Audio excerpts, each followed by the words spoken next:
Here we go. Hello, everyone. Welcome to Thursday, our class meeting. Today, our focus will be climate change and kick off our essay number 3. Okay, so let me share the screen with you. No worries, Alexis. Hello. Okay. All right. So let me share the screen right here. Let me just share the entire screen. Okay. All right. So before we move on, I think there's a one slide left from last time. So last time we talked about climate and climate classification. I hope you get the idea, the difference between weather and climate. Weather is a short-term, short-term phenomenon or status of our atmosphere, but climate is a long-term average of atmosphere. Okay, and we are going to use climograph to describe the general characteristics of our atmosphere, our climate, okay, long term. So you need 30 year the data, okay? So in your essay number 3, you're going to, download a climograph of your place and Los Angeles. You're going to compare, okay? So if your city, okay, later we will break into different groups and you can discuss with your peers, okay? If your city is in, US cities, okay, click on this link.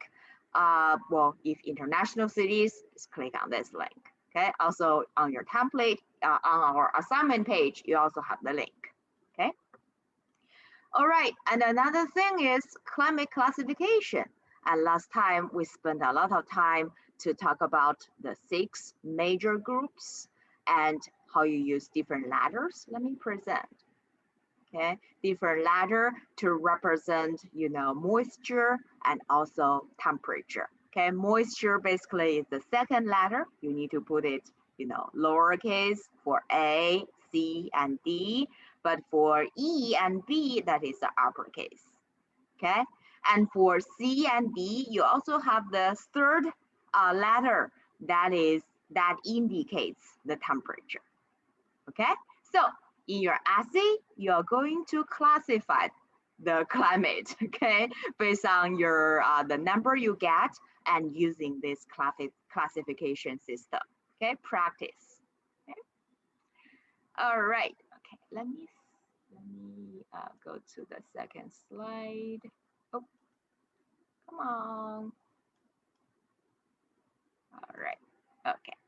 All right, and then we want to understand why, right? So after you classify the climate of Los Angeles and also your place, I ask you to understand why Los Angeles, for example, have a very dry and hot summer. Okay, so you are going to consider the 6 or 7, the climate controlling factors, okay? So elevation, in general, if you go up, the temperature will decrease, right? Okay, vice versa, okay? This is number 1. Number 2 is proximity to water body, okay? Water can moderate our temperature and also give us more precipitation, right?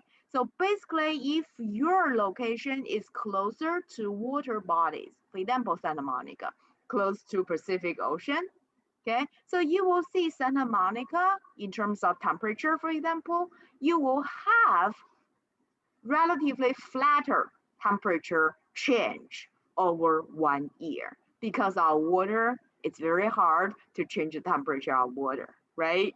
So, but if you move inland to Pasadena or San Fernando Valley, you will see the temperature will vary a lot, will vary drastically, if you will, okay? Because the land changes the temperature faster than water, okay? So this is a very important thing.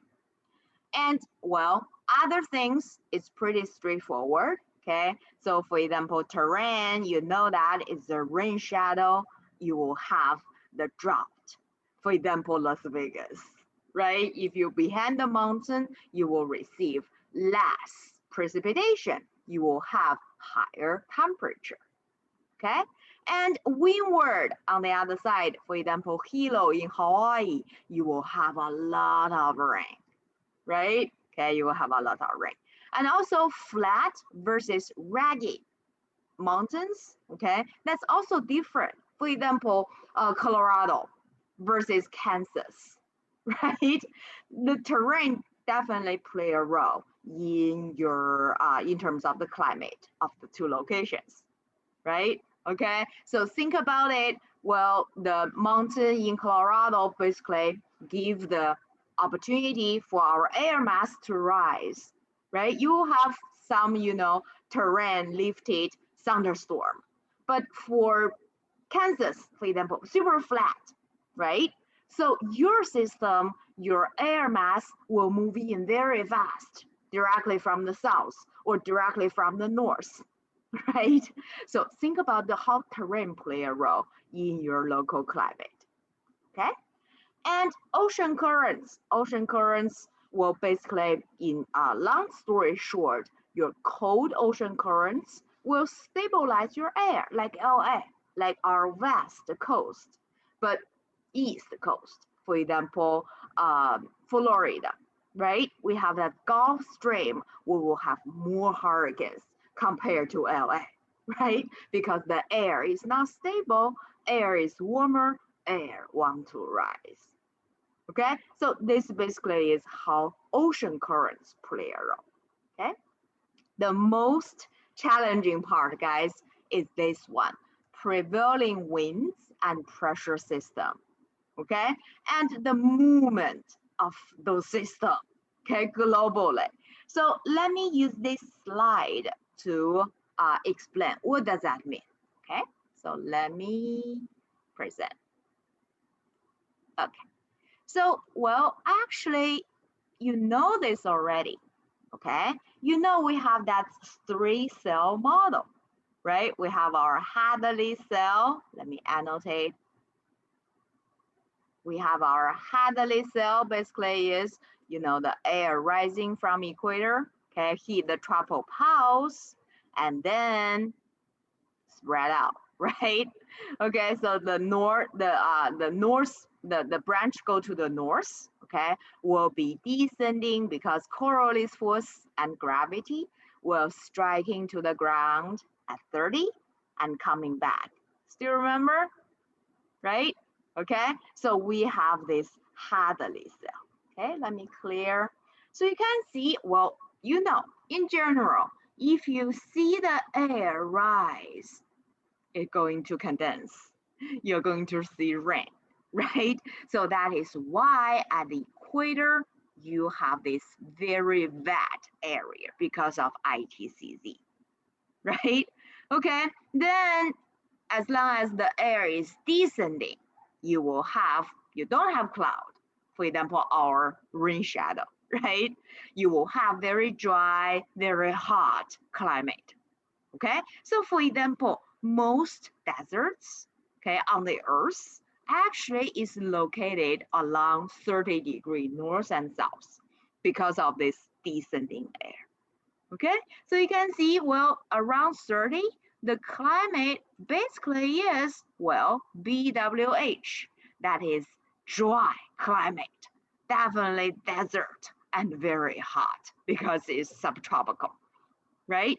So you can see descending air give this region all season dry because descending air, right? Never rain, and your rising air giving this region all season wet because constantly every day. I told you my friends living in Singapore, she complains to me every day she has to carry umbrella, right?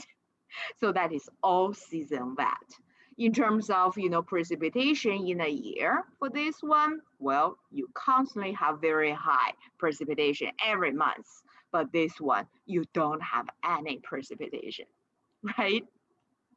Okay, so that is straightforward. Okay, that also apply, this CFB or season VAT because this rising air, but due to the front. Okay, and this all season dry or polar area, you probably have heard people also call, Antarctica or Arctic region, white desert, especially Antarctica.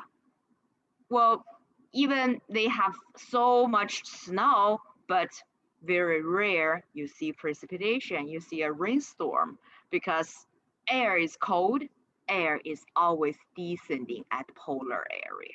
So that is all season dry. Okay? That is pretty easy. But the things get a little bit interesting and a little bit complicated when you're looking at the region in between. For example, let's come back to our Hadley cell. Okay, so you can see between the all season wet and all season dry, you have this wet summer and dry winter, right? Okay, let's move a little bit up. You can see between this all season dry because it's descending air, right? And this all season wet, that is rising air from your polar front. We have this dry summer and wet winter. That is LA. Okay, why you have this seasonal change, right? You can see dry summer, wet winter, wet summer, dry winter. Why you have this seasonal change in terms of precipitation? Okay, then that is a movement. Okay, so here I want your attention, guys. All right, here. Why, for example, here you have wet summer and dry winter. Okay, let me ask you a question. In the summer, our solar, your 90-degree sun, okay, is in northern hemisphere or in southern hemisphere in June? Cole, can you tell us? Or Maggie? It's the northern hemisphere. Exactly, exactly. So in the summer, the 90-degree sun is in northern hemisphere. So everything you see here, all the system, all the winds, they're moving with the sun. Okay, so in other words, your ITCZ won't be exactly at the equator, actually moving to the north. Okay, if ITCZ moving to the north, this Hadley cell will be also moving to the north, right? Your descending air at 30 will be descending not at 30, actually at 30 degree, above 30 degree. Okay, and this polar front is not at 60 and maybe go up a little bit. Okay, and your polar high, this dry region, actually they don't have anywhere to go because that's the upper limit, so they will shrink basically. So everything will move to the north and squeeze that 90-degree high. Okay, so you can see if this is the case, okay, actually is the case, okay, your ITCZ will move up a little bit. So your rising air won't be exactly at 0 degree, okay? Will move to above 0. So you can see here, this region in the summer, you have the rising air. So that is why you have the wet summer. Does that make sense? Okay, and then let's keep going. If this descending air move up during the summer, okay, well descending here. Okay, well descending here. You can see that is why we have dry summer here. Okay, so that is why LA we have dry summer, because in the summer your subtropical high will move up, will expand, will control our area. So that is why LA have the dry summer. Okay, same thing apply to Greece. Okay, Mediterranean Sea. Okay, southern part of Italy. Okay, you will have, you know, dry summer dry tomatoes, right? How they made dry summer the sun dry tomatoes because of this, you know, subtropical high. Okay, in the summer you constantly have this very dry, very hot climate, okay, weather. That is why. Okay, let's apply to our food. Okay, then you got this idea. Well, winter is just the opposite. Okay, you know, winter, the sun will move into the southern hemisphere, right? So our ITCZ will move to here. So that is why you can see here, well, southern hemisphere in December, November, that is their summer. So still wet summer, dry winter, right? Because moving up. Okay, but let's focus on this one. Okay, ITCZ moving down, well, your descending air also moving down, right? Your high, your subtropical high also moving down. So that is why this area, I'm talking about Kenya, okay? That is why you have this dry winter, because descending air, okay? And also why LA you have wet winter? Well, because this polar front is not at Alaska anymore. In the winter, everything moving to the south. All the system you see here moving to the south. So this rising air actually will be just off San Francisco, LA, our coast. Okay, so that is why in the winter, LA, California, West Coast, we have so much rain. Okay, because they're moving downward. Okay, does that make sense, guys? Okay, wonderful. And in the winter, Alaska, you don't have that much rain because this descending air will expand. Okay, will expand. So that is why, winter relatively Alaska, northern part of Canada, you will have dry season. Okay, if you pick maybe Barrow, okay, in Alaska, you will see in the winter they actually relatively dry. Okay, and Siberia in Russia. Okay. All right, so let me pause. Any questions? This can be a challenge. Are we good? Yes, yes, I hope you get it. Okay, so when you see the climate graph, you see the seasonal change. Definitely think about this.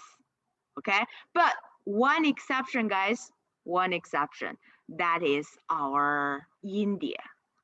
Okay, India mainly affected by monsoon. Okay, that is also the wind system, the shift. So thinking about monsoon. Okay, whether your region is close to ocean, and that will affect by the monsoon. Okay, so check it, do your research. All right, so let me stop this presentation. Okay, all right, then let me go to this slide. Okay, well, before our class, actually, I get this number. Okay, you can see that is, today, actually, today, okay, November 18th, our carbon dioxide. This is carbon dioxide, yes, carbon dioxide in our atmosphere. Where I get it from this website, from our Hawaii. Okay, oh, I think I need to stop presentation here. Okay, that is in Hawaii, on the top of Mauna Loa. Okay, our volcanoes. We have this monitor. That monitor constantly measure the carbon dioxide, the percentage or the total amount. okay, in our atmosphere. Okay, so you can see, well, this is this year. I keep the number I get last year. You can see this is 2019. Okay, you can see 3 more, right? And you see this trend down here. This increasing trend has been, well, ever since we have this monitor. Okay, well, actually a little bit earlier, like 2008 or 2005, they have this monitor, okay, set up, and this trend is always increasing. Okay, and some people say, oh, Jing, what is different color? Different color, that is different monitor. You can see Mauna Loa, we have one, this is red. Okay, and Barrow in Alaska, we have another one. Okay, the device, you can measure carbon dioxide. Okay, and also America, Samoa, okay, and also South Pole. We basically, there's a solid trend that is a global trend. And you see this curve, that is your seasonal cycle. You know, when you have more trees, you have less carbon dioxide, right? Because our trees can absorb carbon dioxide. But in the winter, usually you have a higher number, okay? But even we average out, you see this global trend. It has been increasing, okay? So what is ppm? ppm is parts per million. Don't have the example, the definition here, but it's on my slide. It's parts per million. So basically, we measure molecules. Okay, so every 1 million air molecule, how many millions, okay, or parts of our carbon dioxide molecule. Okay, so that's like a percentage. Okay, so well, then that as a result, you see the temperature change. Okay, because you all know carbon dioxide is a greenhouse gas, right? So that is why in the recent years we have this soaring temperature, and you have more and more hurricanes. Okay, but well, if maybe you heard that, okay, people say, oh, climate change is always there. Okay, it's not a man-made thing, it's a natural phenomenon. Actually, they're right. They're right. You can see in terms of temperature, okay, from 1000, you have this fluctuating temperature, right? Okay, let's zoom out to longer term. For example, 70 million years ago, actually our temperature is much higher than now. Even we have this rising trend, right? Okay, 70 million years ago, we don't have people. Okay, those people make their point. Okay, that is why they say climate change is just a purely natural phenomena. It's not a man-made thing. I'm sorry, they're right. They are right. Well, they're partially right. Okay, the recent year, the temperature change definitely is due to human activities.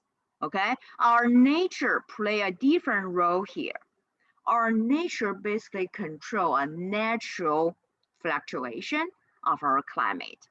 But the recent year climate change, actually, to be more precise, we should call it human enhanced climate change. Okay, because you can see, well, if nature is the sole reason for climate change, over a long term, negative feedback loop, right? Positive feedback loop, negative feedback loop. Our natural average should be always stable, right? You can see that over the long term, you have very stable average, okay? But how about this one, descending temperature here? That because 70 million years ago, we have totally different atmosphere. We don't have much oxygen. We have a lot of carbon dioxide, sulfur from our volcanoes, okay? All these, water vapor. We have much higher percentage of water vapor in our atmosphere at that time. So all these are greenhouse gases. So that is why million years ago, temperature is much higher now. Now we have the fourth generation of atmosphere. Well, we need to just focus on the same atmosphere, right? You see this abnormal, not normal at all, the rising temperature trend. Okay, so you can see, well, because of human activities, our temperature go crazy. You have this positive feedback loop, right? For example, you have higher and higher carbon dioxide. You just see that, okay, our measurement. That is a fact, okay? Well, before our class, I was listening to Fresh Air. They interview our President Obama, okay, about climate. Well, he made the point. Well, you can argue climate change, but you cannot deny the fact, right? If you just cover your eyes, okay, I don't see carbon dioxide. There's no carbon dioxide increase in our atmosphere. They're still there, guys. They're just the fact. It doesn't matter you believe or not. That is a fact. That is the number. That is the physical molecules there, right? Okay, so we have more and more those molecules. They trapped more and more energy, okay? And then you have this rising temperature. As a result, you have more and more fire, for example. Coal, just see the fact in sequoia, right?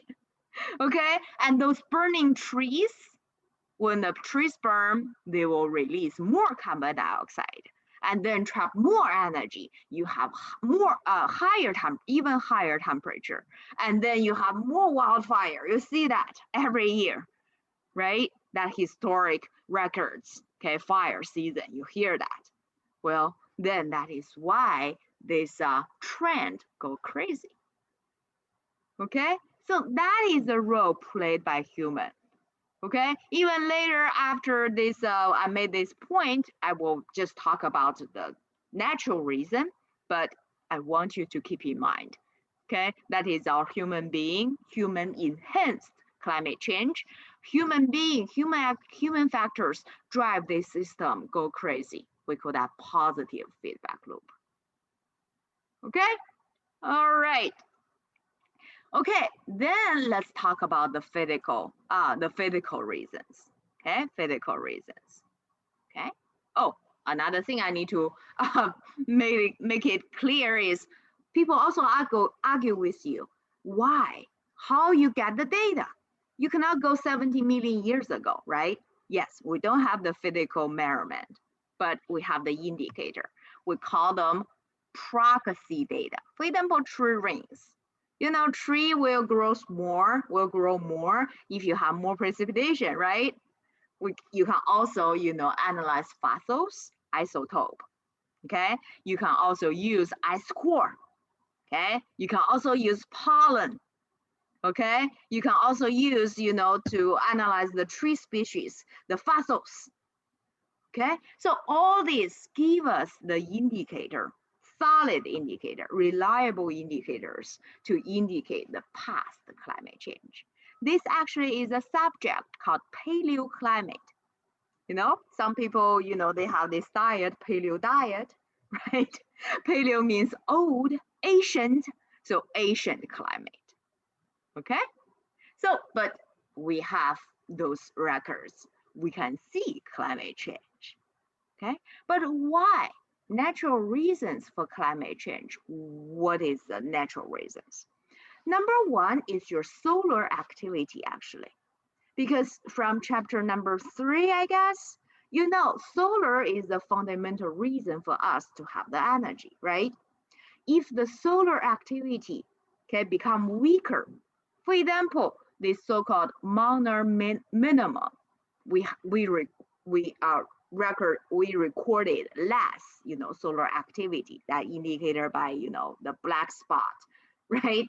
Okay, you have this, lower solar activity, you relatively have a lower temperature. Okay, that's part of the reason we have this little ice age. Okay, vice versa, you have, higher temperature, or you have a stronger solar activity, you may have higher temperature. Okay, so you can see this another one, data minimum corresponds with this lower temperature, right? So solar activity is one thing, okay? And also our Earth orbit, okay? In chapter number 2 or number 2, we know our Earth, the trajectory is like an oval shape, right? And we know the distance. We know the, some place certain time of the year, the Earth is a little bit further away from the sun, right? A little bit closer to the sun, when July the 4th, right? Okay, but this shape of our trajectory actually also change. You can see here, sometimes it's become more round, okay, become smaller, but sometimes become more elongated. Okay, so if the distance to the sun, this shape also change, that can also affect how much solar energy we get at the Earth, right? In addition to that, this 23.5 degree, this tilt also change. Okay, that can also vary from 21 to 24. Okay, so you can see if this angle change, you can also change your tropical region and your solar activity, right? So this is one reason, okay, solar activity. Okay, so after our ocean module, our hydrosphere module, we are going to learn this, the continental position. You know that, well, many million years ago, we have the one piece of land, okay? Everyone together, we call that Pangea. But because plate tectonics, right? Or those tectonic plates, they're moving to certain region, right? At what we see now. So for example, our, where it is, Australia. Australia actually million years ago, they're actually at the South Pole. Okay, now they're moving to the north. Okay, they're moving to the north. Let me annotate. Yes. Okay, and believe it or not, million years later, Australia will cross the equator, become part of the northern hemisphere. Australia will strike into Guangdong, the South province in China, and will become part of China. That is scary. Okay, so you can see, for example, Australia changed the position. That can totally change the climate in Australia, right? Okay, so that is another reason. Okay, so let me stop annotate. Okay, and of course our volcanoes, aerosols. Okay, when volcano erupt, for example, Pompeii, in Italy, right? Okay, when that volcano erupt, well, it bury the entire city, but also cover the sky. Those ashes, those aerosols, right?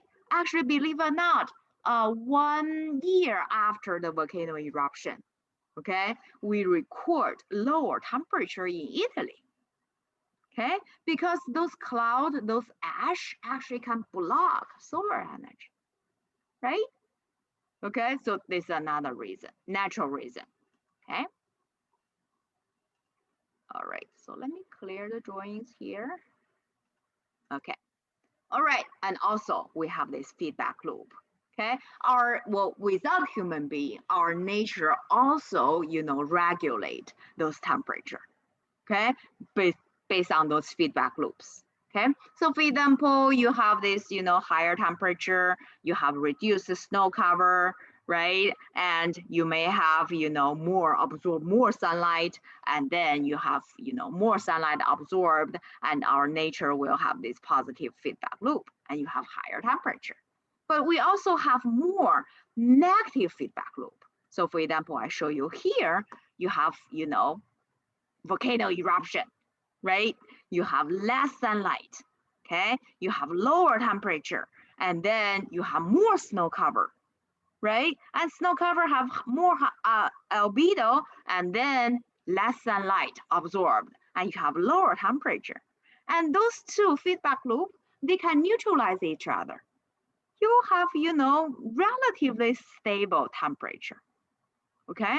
But unlike if you have this human enhanced climate change, that is a totally different story, okay? Because we have more and more those crazy positive feedback loop. We have more and more carbon dioxide, natural greenhouse, no, man-made greenhouse gases, right? This temperature never go back. That is the things we worry about. Okay, so you can see, you can get all the things, here and there, but I want you to go to this IPCC, okay, International Panel of Climate Change. That is the most reliable source. You get all the data, you get all the research, just the pure facts.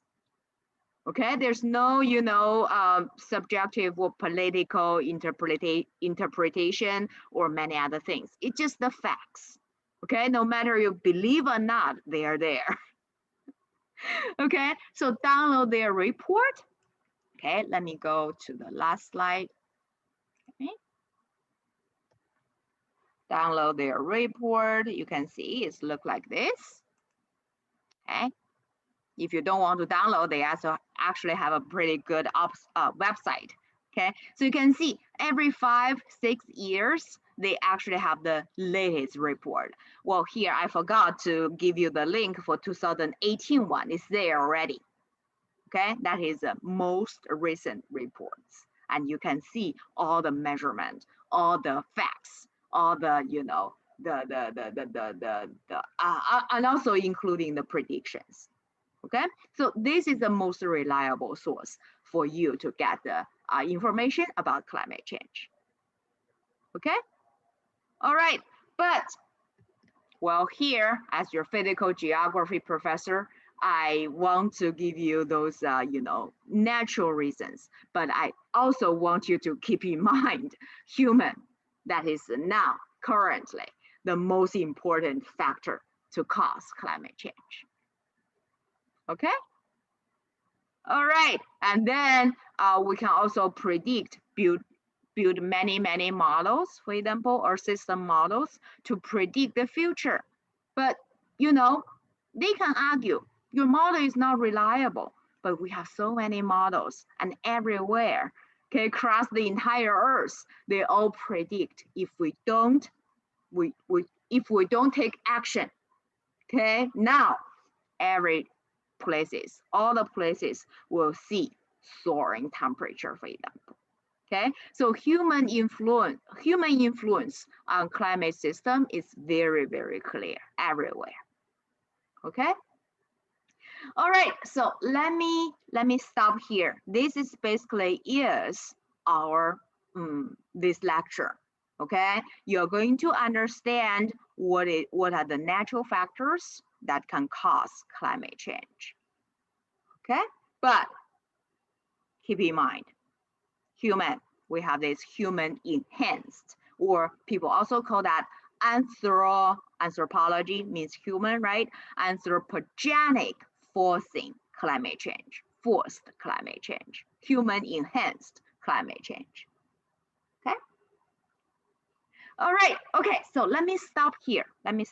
Because I don't have to share with you all these figures, right? You see that many times. Okay. And here, let me introduce you our essay, our next essay. Let's go to the Canvas. Okay. Oh, Canvas, not Canada. Let me go back. I'm checking other things. So let's go to Canvas. Okay, oh, it's right here. Oh, okay, looks like I need to log in again. Yes.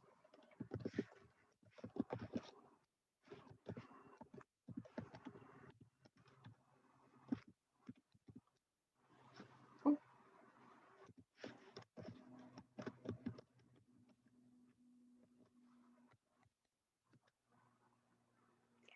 Okay. All right, so let's go to our Geography 5. Let's go to our most recent module, and you have this essay, climate change, okay? All right, okay, so let me go over this assignment, okay?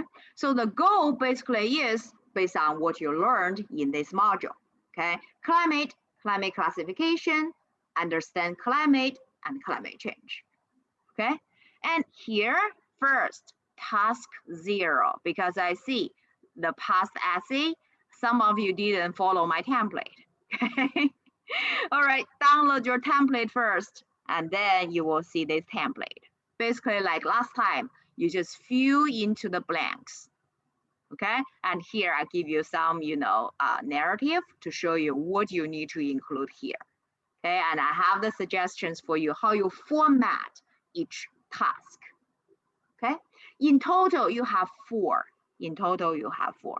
So task number 1, I want you to identify the climate type, basically climate classification, okay? For LA and your place, a place of choice, okay? When you work in different groups, you can choose the same place, okay, as a group, or feel free to choose your own favorite place, okay? So I recommend to choose for a group, just choose one, because you guys can, exchange resources, okay? So that's my recommendation, but you don't have to. And you need to find your climographs, okay?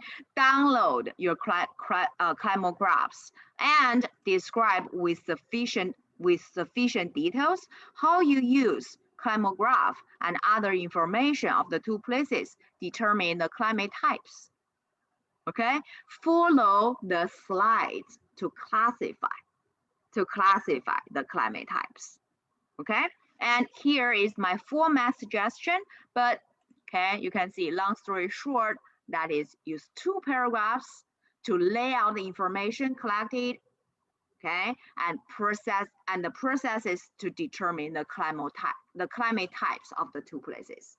So don't just give me LA is CSB, okay, Alaska is some type of climate. Describe how you classify, okay? Describe how you classify, okay? And then I want you to include the climographs at the end of this part, okay? You can insert 2 pictures here, okay? But I think the most important thing is I want you to describe how you determine the climate types, okay? All right, okay, so that is number 1. Number 2 is after you classify the climate types, I want you to use the factors to understand, to explain, okay, the why LA and your place have such kind of, climate.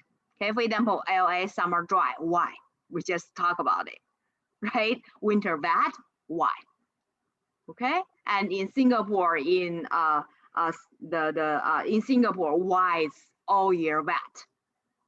Okay, use the factors. So I want you to apply, go to your template, okay? Apply, use just, factors I listed there, or other factors you think, okay, that could play a role to explain. But I prefer you to organize this section based on the climate control factors. So for example, latitude, okay, use 1 paragraph. Elevation is the second paragraph, and distance to water bodies, the third paragraph. And in each paragraph, you can talk about how latitude influence your location. Does that make sense? Okay, so don't lump everything into one paragraph, okay? Organize it. So because we're scholars, we need to, make sure we have good writing skills, okay? So this is one, a training, okay? How you organize your information in a clear way, okay? All right, so this is task number 2. Task number 3, basically to analyze how climate change would affect Los Angeles and your place. Okay, I have a fun website for you for this section. Okay, use this interactive map. Let's go there. So if you click on that link, you can see, well, based on our model, okay, what will climate feel like in 60 years? Okay, so for example here, well, unfortunately, this map just for US cities, okay, but you can check, for example, Los Angeles. Okay, you can click there, and you can see in 30 years, LA will feel like the south tip of Baja California. Okay, near Las Palmas in Mexico. We will become what? We will become, let's see. Oh, let me search again. Refresh the map. Okay, Los Angeles. Oh, no. Los Angeles, the second one. Okay, so you can see for high emissions, LA in 2080 will feel most like today's climate here. And you can see here the readings, we are much higher in terms of temperature, okay? And we will have less. Oh, we will have wetter summer in Los Angeles. So in Los Angeles, we may have some flooding in the summer. That will affect us. Okay, so you can see here, let's see. Okay, Alexis, that's your hometown? Oh my gosh, I'm jealous. Yes, I live very near. Beautiful places. You can see the whales, right? Yeah. I'm jealous. Okay, anyways, go to this website to check. Okay, so there's no difference between LA and your hometown, Alexis, in 60 years. Oh no. Okay, all right. Okay, so you can see, then do your research. As a group, do your research. How we can adapt or mitigate the negative impacts of climate change. Okay, we'll provide some strategies. Okay, so for example, in the first paragraph, maybe discuss the definition of climate change adaptation and mitigation. Okay, where you can find the information. Well, I think I share with you the,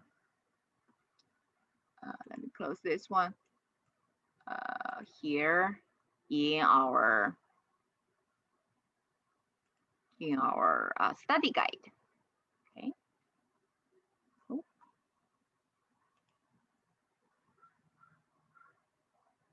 Here, study guide right here, and you will have,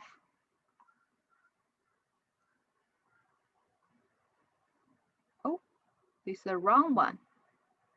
Sorry, study guide is wrong.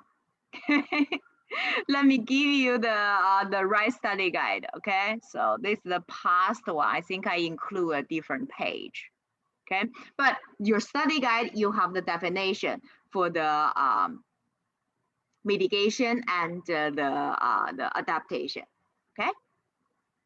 All right, let me go back. My apologies. Okay, yeah, should be different one. Okay. All right, okay.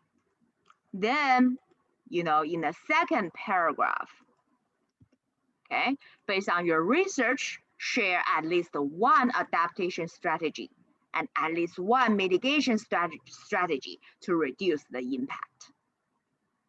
Okay. All right, so this is this essay. Any questions, guys?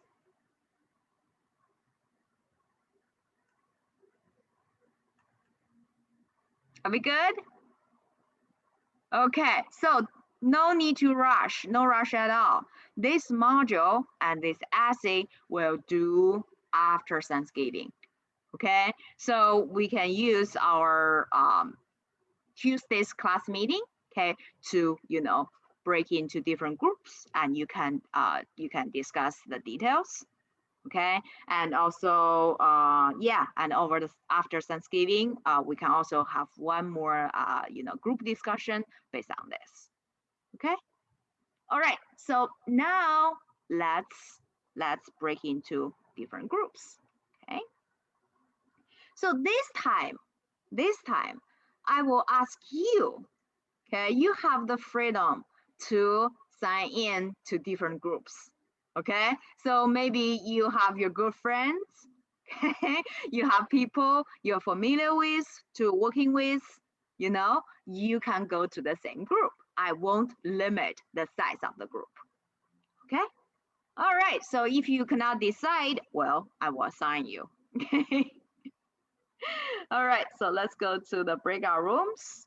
Let me create like 6 groups. Okay, usually we don't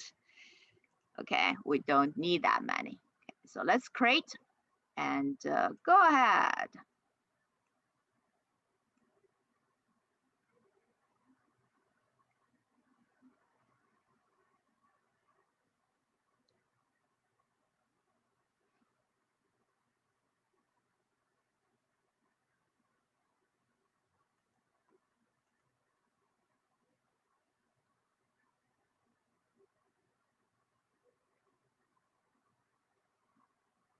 Professor, how can I join a group? Like, which group you want to join? Room 3. Number 3. Okay, let me assign you to number 3. Alexis, number 3. Okay. All right, go ahead. Cole, which one? Number 1, please. Number 1. Okay. Thank you. Sure.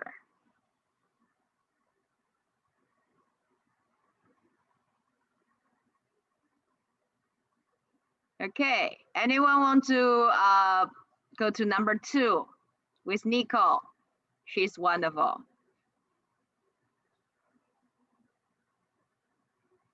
Pam, how about you? Can I go to group 3 with Alexis? We're Okay, friends. sure. Okay. Thank you. All right. Professor, it didn't let me join the room. Oh. Maybe they have too many. Okay. Coach. You want to go to which one? Group 1? Group 1. Okay. Oh, perfect. Thank you. Yeah, okay. All right. So Amanda. Okay, Nico, go to number 1. Okay. All right. Okay, Gisela, Mia, Amanda, and Shang. You guys want to go to which room? Number 1. Okay, let's go to number 1. Mia, Amanda, Shang. I could go to number 3. Okay, that's what I think. Yes. Okay, Thank so Shang, go to number 3.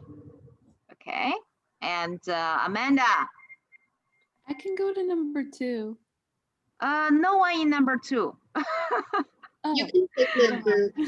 Let me assign you to number 3, okay? Okay. Okay. Okay, thank you. So Mia, let me also assign you to number 3. So we just have 2 groups. Okay. Okay. Okay, here we go.